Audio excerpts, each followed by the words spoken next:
Hi, you're listening to The Sociology Show, a podcast about absolutely anything to do with the wonderful world of sociology. Whether you're a teacher, a lecturer, a student, or just taking a passing interest, this podcast will look at a range of issues from social class, ethnicity, gender, sexuality, religion, crime, education, and anything else that sociology has to offer. My name is Mathew and each episode I will speak to someone working in the field of sociology and let them explain all about their own interests, their research and their experiences. So, put your earphones in, turn the volume up, and let's be sociology geeks together, eh? Hello and welcome to the Sociology Show. This podcast is sponsored by Collins, high quality student books, teacher guides and unbeatable value revision for GCSE and A-level sociology. If you'd like to see what they've got on offer, then please do visit collins.co.uk and search for sociology.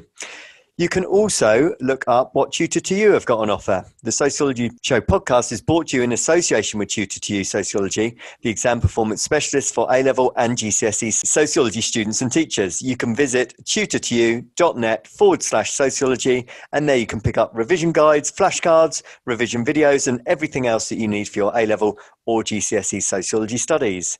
And so I'm delighted to welcome for today's episode, Emma and Jack. Emma and Jack, thank you very much for joining me. Thank you. Thank you for having us.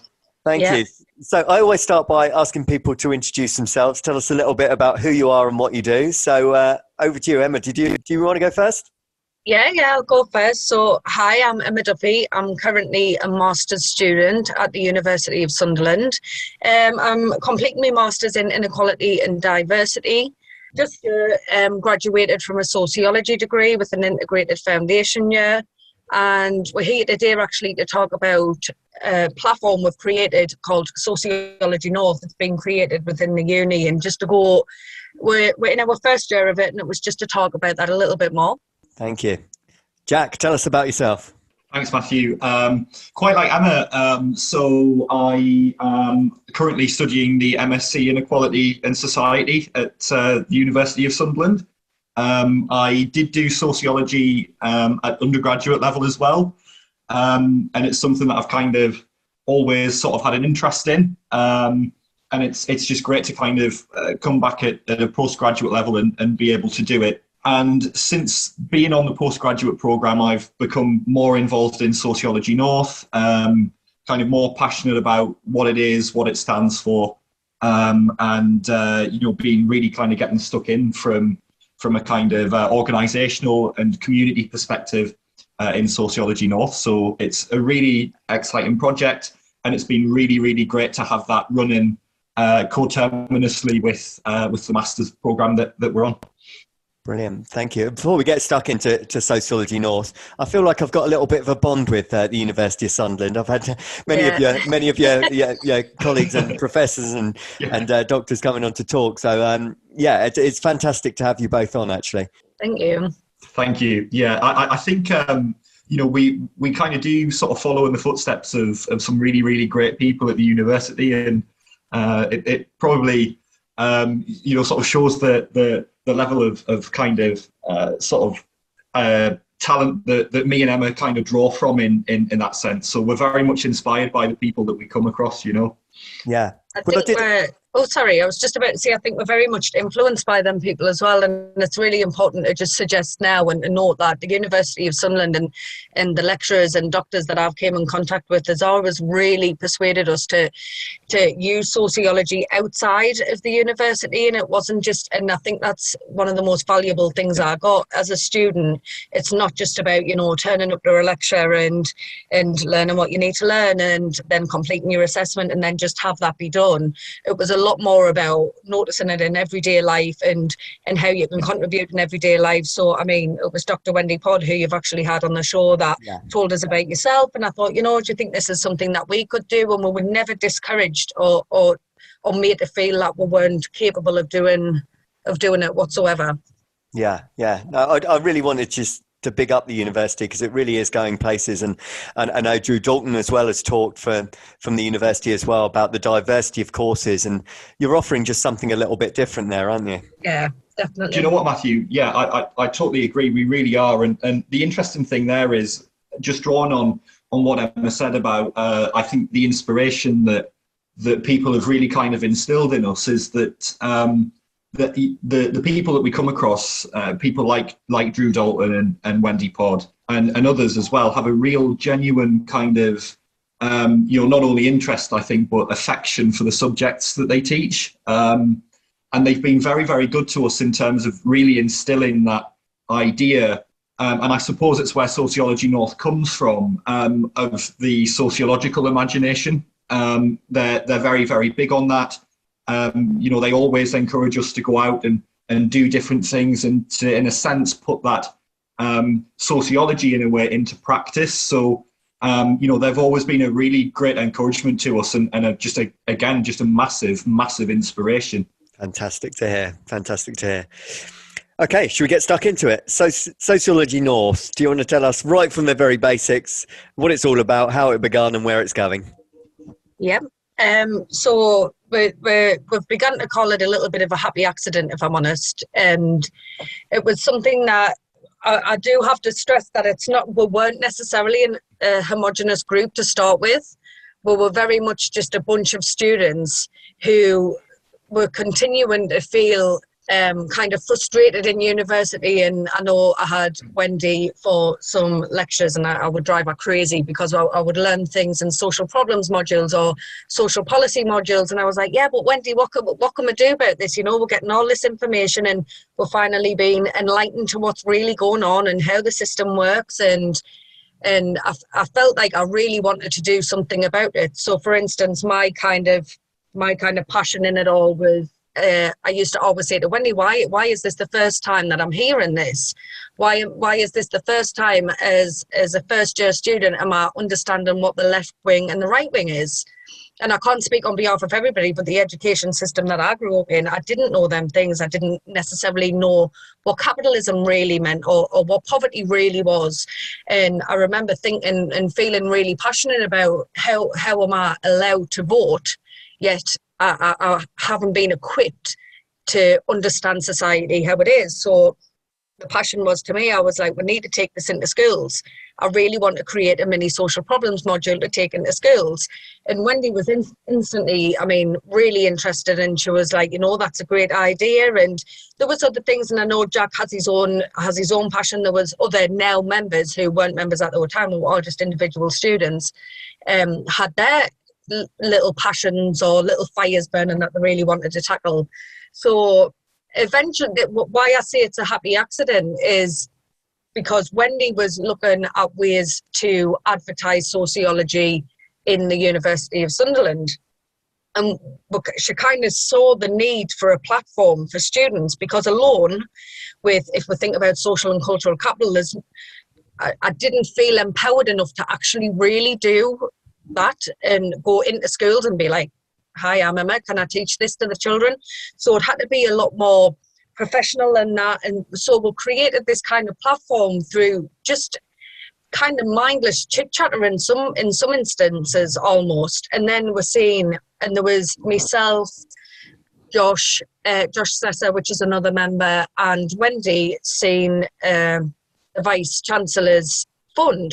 And we applied for that on the basis of providing commercial awareness training to social science students. And we were given the fund and we thought, right, we're Sociology North. That's what we are. And it's to really take back the power of the North and stop having to self-define things and define the way the North is. And in this platform is strands of different projects that we're aiming to tackle, which just came on the basis of students' ideas. So one of the strands is social education, which I'm the lead for. There's another strand, which is community engagement. There's another strand, which is almost like an online presence. And the final strand is the commercial awareness, which we can go into separately later on. But to me, that's kind of what it's just created a space that's allowed students to have conversations and to really put ideas into practice, and nothing's ever too much and nothing's ever unachievable almost, and there's just a way and means around things, and together, if anything, it's actually been magical to watch the group then come together, and now we actually are a homogenous group because we all share interests and we just never knew it before. So it really is been beneficial, but I'll let Jack explain some more about it. That's all right, Emma, and really that was a really good description, I think, of Sociology North as a kind of really sort of growing body. And to be honest, the phrase happy accident was something that I picked up on there because in a sense it has kind of grown really organically from a kind of nucleus of a few conversations to something that is getting bigger, but also that I think the meaning behind which is very kind of symbolic as well. But to be honest, happy accident was the exact way that I fell into sociology. I actually took it as a filler subject at college, and you know, I didn't know what it was. I had a sibling that studied psychology, so I knew roughly a bit about that, but there was nothing that, you know, in my kind of childhood, growing up as a kind of working class kid or anything like that screamed sociology or critical thinking out to me. And the interesting thing was I took it and kind of fell in love with it as a subject, just as a means by which, first of all, to explain the world, and in my mind, second of all, to change it, which is where the social policy stuff comes in, and again, where people like Wendy have been so inspirational to us. But the thing that I really love about Sociology North is the collegiate kind of atmosphere that we have. One of the things that we've wanted to do is to create something that isn't led from the top down, but that is very much directed from the bottom up, from people that are associated with it. And if you like, kind of members of, although we don't have a membership structure per se, it's open to all kind of sort of people. But as well as that, I'm the community engagement and, in a sense, kind of sustainable environment lead for Sociology North. And as Emma said, one of the things that we've been really, really interested in is engaging with the kind of broader community in Sunderland, and potentially across, hopefully, you know, kind of a little bit further than that, in terms of sociology really making a difference. Now, the space and community education idea that Emma referred to was a great example of that, and kind of getting out there into schools and really kind of, you know, educating people about sociology, because it's not something necessarily that, you know, least of all kids where we are in Sunderland are kind of taught about sort of willingly or kind of readily. And the interesting thing from that has been looking at what is generally around us in the communities and so forth, at things like community gardens. We had a really, really great community garden idea not so long ago, and we came up with the idea of an initiative that we're hoping really to roll out called Dig, Read and Feed. And the idea behind that is that, you know, we know for a fact it's based in educational kind of and sort of pedagogical thought and evidence that people that learn in kind of closer to nature or in an outwards environment really, really benefit from that academically, emotionally, from a well-being point of view as well. We wanted to bring that closer, and I know that Wendy is or was really, really heavily associated with the creation of a community garden in Sunderland. And we've been looking at very recently the idea of kind of bringing students out into that. And, you know, it could link with whatever, you know, we're doing, but the point of it is that we're looking at ways in which we can, in a sense, kind of broaden people's horizons, but also to help their education, to bring them, in a sense, closer to nature through that idea, but to bring sociology closer to people in the North and in Sunderland is very much something that we've been all about. And that's one of, I think, or the thing I think that's probably the most revolutionary about Sociology North, in a sense, is that we do have that community focus as well, and we are very conscious of being part of the community in which we're situated as well. The Sociology Show podcast relies on the kind contributions of sponsorship and donations. If you enjoy the show, then you can help with the hosting costs by donating as little as £5 on the GoFundMe page. Simply visit uk.gofundme.com and search for The Sociology Show. If you can donate, then you will be sent a Sociology Show pen as a small thank you for your continued support of the show. Thank you. I just wanted to go back because you both mentioned it. I thought it was really interesting because it's a common thing that I hear a lot. You know, this idea that people are not really exposed to what's really going on, whether that's capitalism, patriarchy, how systems work, how the government works. I just find it incredible that people don't learn that at school, or, you know, like you said, Emma, that you can get to your adult life and you've kind of heard the words or terms, but don't truly understand what it's all about. Absolutely. And that's kind of because we're expected to live. I mean, I've just written a blog, which we'll go about later about the blogs, and it says, and it starts off saying, you know, we're expected to live in a democracy, but we're not taught what that is, or we're expected to vote, yet we don't know kind of what the sides even mean, or what a manifesto even looks like, or how you even find out the manifesto, because we're not encouraged to watch the news, and completely dependent on your home life, I guess. However, it certainly wasn't encouraged in my school, and I know many other schools in Sunderland. And I just think, you know, and with the social education, and without coming down too harshly on school, because it is a very large curriculum and under a lot of pressure, and the kind of marketisation of schools at the minute, I can understand. However, it is, if I reflect on my own experiences, Black history, for example, was taught during Black History Month, and I remember specifically learning about slavery, but it was almost like we were taught that used to happen. Now that doesn't happen anymore. Yeah. And we could argue there's modern day slavery, but we do know that kind of slavery was abolished and is now illegal. However, it didn't just stop happening because the world came to the realisation that wasn't a very nice thing to do. It stopped happening after protests and many people losing their lives and absolute abhorrent exploitation of people. So we can't just, and you know, kids are smart, and kids have opinion, and kids have values. And I think this kind of, for whatever reason, they seem to tiptoe around subjects like mental health, and I can understand you can rename it as well-being, but there's a way in which to make this education a lot more age appropriate. I mean, with, like Jack mentioned, space, we've called it, because another thing is what I'll say about sociology, and personally for myself, as you can hear, I've got a very strong Mackem accent, and I'm working class, and I'm very proud of that. But I actually didn't know what sociology was. So when I first enrolled into university, I went on health and social care because it's very much heard of. And I wasn't necessarily interested in the health part. I just thought I didn't know sociology even existed. And it wasn't until my foundation year that I then switched to sociology, realising that's what I want. That's what I need to know. That's the language I need to learn.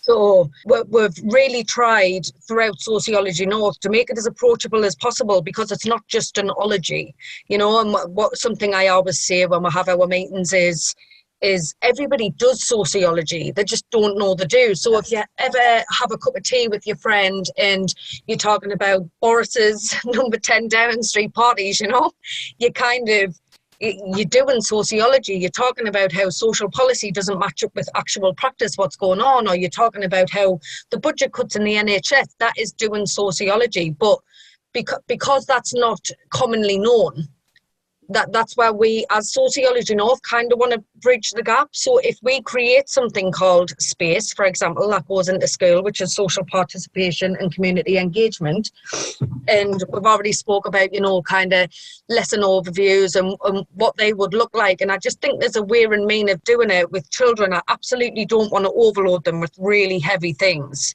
but I just think it would absolutely be beneficial to start encouraging these conversations and providing a space, pardon the pun, but providing the space for these conversations and debates to take part. For example, we've got, one of the sessions was healthy relationships, and I came up with that idea after I used to work in a domestic violence refuge, and some of the things I'd hear and see was obviously really, really bad. And I thought a lot of it, and you would see children who didn't really understand what was okay and what wasn't okay. And I've spoke to, even in my personal life, I've spoke to, teens who it's romantic, or it means they love you if your partner has your password for your social medias, if your partner has your location on your phone.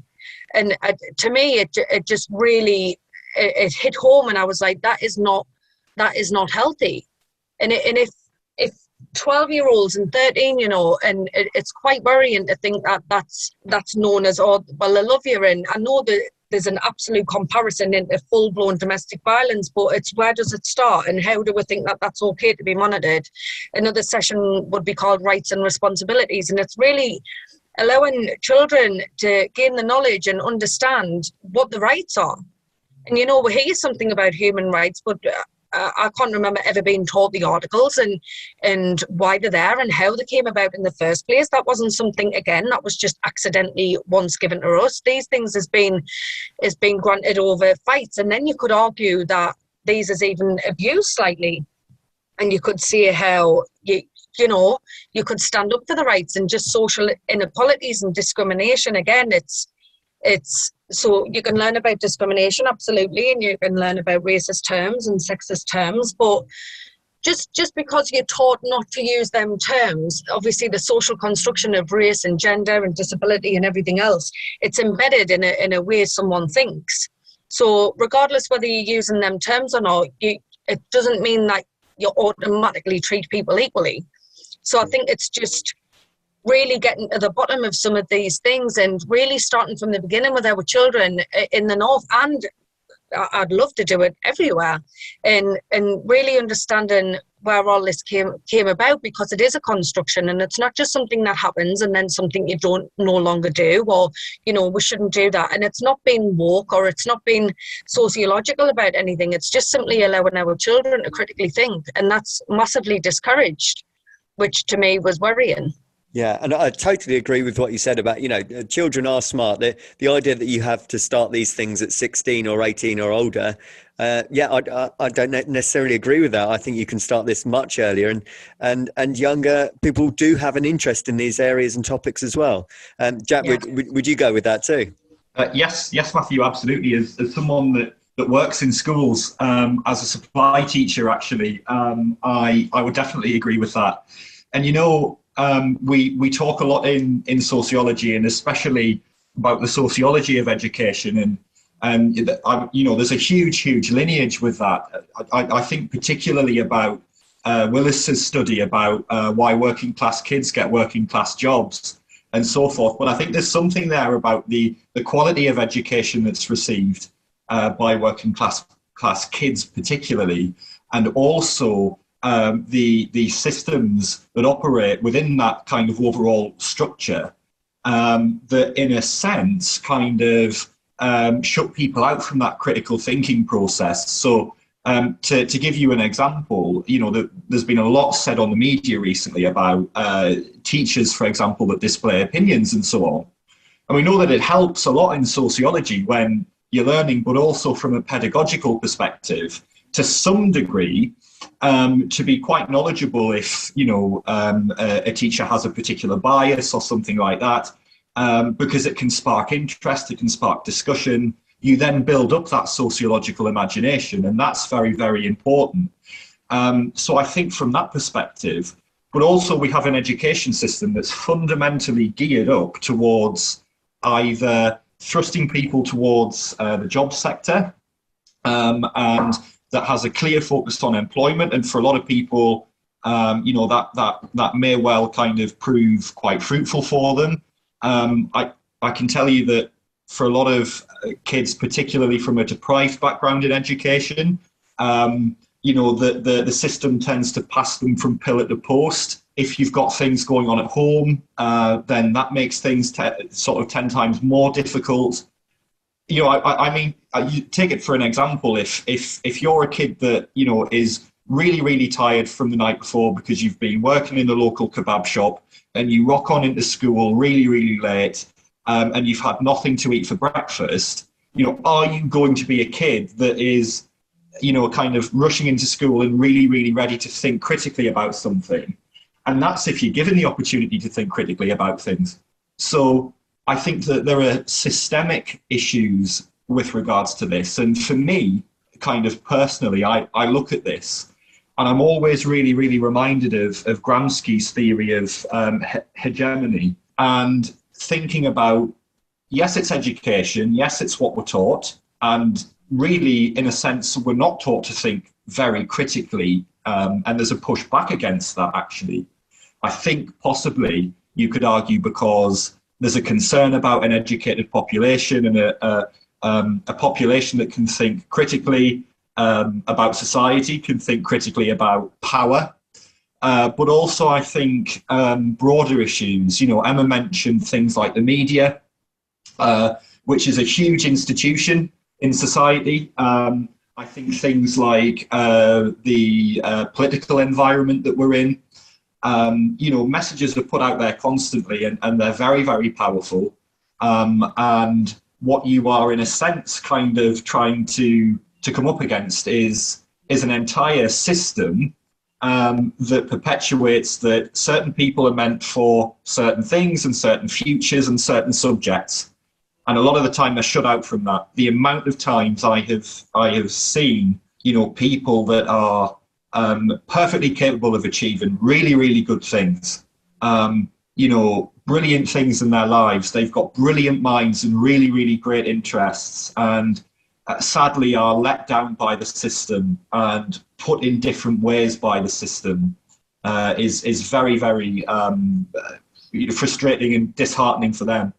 And therefore, it's no wonder, I think, that you get social problems that breed from that. So bringing it back, I just think it's, those overall systems of ideology, that hegemony that sociology as a subject, in a sense, is coming up against, that possibly, we're kind of always trying to compete against, really. Yeah, I mean, that was going to be my point, actually, which you kind of covered brilliantly. But, there's always this argument, isn't there, very much with a Marxist hat on, this false class consciousness, that there's a desire to have an obedient and docile workforce. And if you educate people too much in these things, such as understanding capitalism, the likelihood is they are going to try and challenge the system. So, I mean, am I just being cynical there? Is that the concern of the government and what's being taught in schools? Yeah, you could absolutely argue that. I mean, there's currently, I think Jack mentioned it, the anti-capitalist in schools at the minute. And I was thinking there's a current something that the government have released to suggest that there has to be a kind of impartial education system, which is what Jack was covering in regards to everybody has to be impartial and education is impartial and teachers are not allowed an opinion. But I argue that we are partially therefore educated. It's absolutely partially education, because it's chosen for us what we should be educated in. And, accordingly, knowledge is power.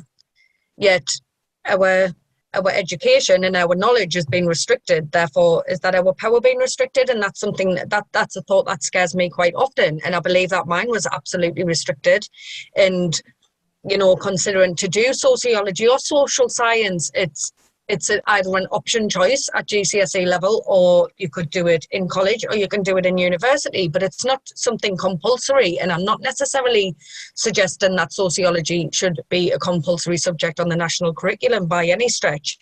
However, I absolutely do think that there needs to be social education more in school, and it needs to be honest social education, and it can't just be kind of dotting around issues as if they just appear and then go away as part in history, because that's not the case. Like I said earlier on with Black history, yes, there was a history, but there's very much a current to it. There's a reason why racism still exists, and institutional racism for that matter. There was a reason Black Lives Matter only happened last year. So let's stop pretending that these elements were singular events that happened throughout time, and that once you've learned about it, that's all you need to know about it. And I think there's definitely a need to widen our education. And I do think that powerful people and powerful institutions would worry if children were given all of that knowledge. Yeah, I agree. I mean, it's interesting, isn't it, that was an instruction from the current government, because I think they are probably aware that the vast majority of teachers are left of centre. Yeah. Because a lot of people go into that job want to give something back. You certainly wouldn't go into teaching if Absolutely. you wanted to be rich and well paid. So I think the fear is that they know full well the political persuasion of the majority of teachers. Definitely, Matthew, definitely. And I think actually just again, kind of, building up on a lot of this too, is that as someone from a working class background myself, and I'm sure as Emma would probably agree with this, is actually that, working class people, we do actually, I believe, come from a significant position of education actually in everyday life. I think that some people go through really, really immense struggles, and they're educated about life in ways that other people might not be. And I just don't think the system plays to those strengths. I think it's a bit skewed against that. It can be an incredibly emancipating thing, or it can't be. And you either enable that or you kind of try and shut that tendency out. I feel like, with a lot of the kind of reforms and so on and so forth, that is essentially what could happen. But again, just to agree with Emma, it's not about saying that sociology should be compulsory. It's not even necessarily about saying that everybody should be a Marxist. Sociology can be a very diverse subject. Many different views can be mentioned in sociology. But I think what it does as a subject is it really, really opens people's eyes to lived experience, lived everyday life. And, I think that's incredibly powerful, teaching things like social policy, as kind of Wendy has come on here and said in the past, that actually, a lot of people feel excluded. A lot of people feel very shut out of decisions and decision making, often working class people being the most shut out of these things. And so, how we as a subject shine a light on these things can actually often be very, very important. It's no coincidence that great leaders, not great leaders, but kind of leaders that are put up there on pedestals, people like Ronald Reagan, for example, were in fact students of sociology at some point in their lives. And so, I think that sociology is, in a sense, inherently about power and how it's distributed. And it would just be great to, in my experience, have had that education kind of sooner. That I could just have brought into my life sooner. Myself and Emma and some other people had a conversation a few weeks ago, and we made the point about, we've paid £80,000 so far in our lives to learn what neoliberalism is. Yeah. Should that be the case? Should we be in our 20s, sort of, nearing our 30s, and we don't quite know what that is yet? So, there are various examples I think we can bring into it, but fundamentally, I just think it's a great subject, a great tool for understanding the world, the best one that we have, and just really encourage people to take it up, Agreed. Well, you don't need to persuade me. I know you said you don't think it should be on the curriculum. I've always argued that I think it should, but I'm slightly biased. Well, I do think it should, but I know that's a large stretch. Yeah, so it's a big step, certainly. Yeah. I'm just aware of time. We're on a 40-minute limit, thanks to Zoom, because I haven't paid to upgrade it. I just wanted to give you a little bit of time to give out some more details if people want to follow yourselves on Twitter, or how they can find out more about Sociology North. Where can they go? What can they do? So the another element of it is internet kind of presence that we have, and it's not quite up and running yet, but the blogs will start to be released at the end of March. The website is sociologynorth.co.uk, and you can find us at Twitter at Sociology North. We're going to release one blog a month regarding personal experiences of poverty, or just general cultural experiences of poverty in the North.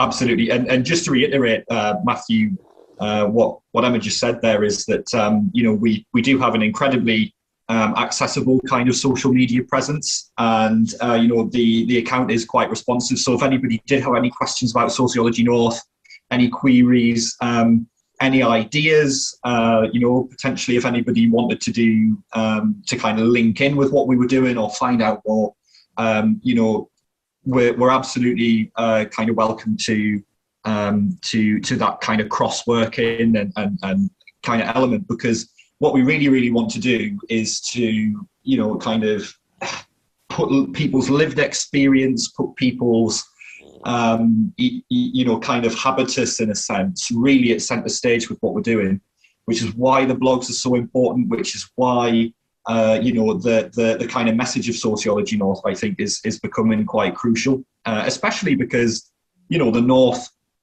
it kind of has a lot said about it. We're sort of always the North, or some people say it's the Red Wall now, or some as though the North is this really sort of homogenous area. And just that being accessible, kind of being out there, I think just sort of makes people realise actually there's a real kind of cultural and academic richness in the North, and that's what we want to put on the agenda as well. Brilliant. Well, I think you're doing amazing things, and I really do hope Sociology North continues to grow, progress, and go from strength to strength. And I just wanted to both thank you for your kind of support in pushing sociology to a new generation, and for giving up your time to come and chat to me today as well. No problem. Thank you very much. Thank you. Thanks, Matthew. Thank you for having us. No problem. Best wishes to you both. Take care. You too. Thanks. Bye. Take care. The Sociology Show podcast relies on the kind contributions of sponsorship and donations. If you enjoy the show, then you can help with the hosting costs by donating as little as £5 on the GoFundMe page. Simply visit uk.gofundme.com and search for the Sociology Show. If you can donate, then you will be sent a Sociology Show pen as a small thank you for your continued support of the show. Thank you for taking the time to listen to the podcast. If you would like to contact the show or be interviewed, then please email the Sociology Show podcast at gmail.com.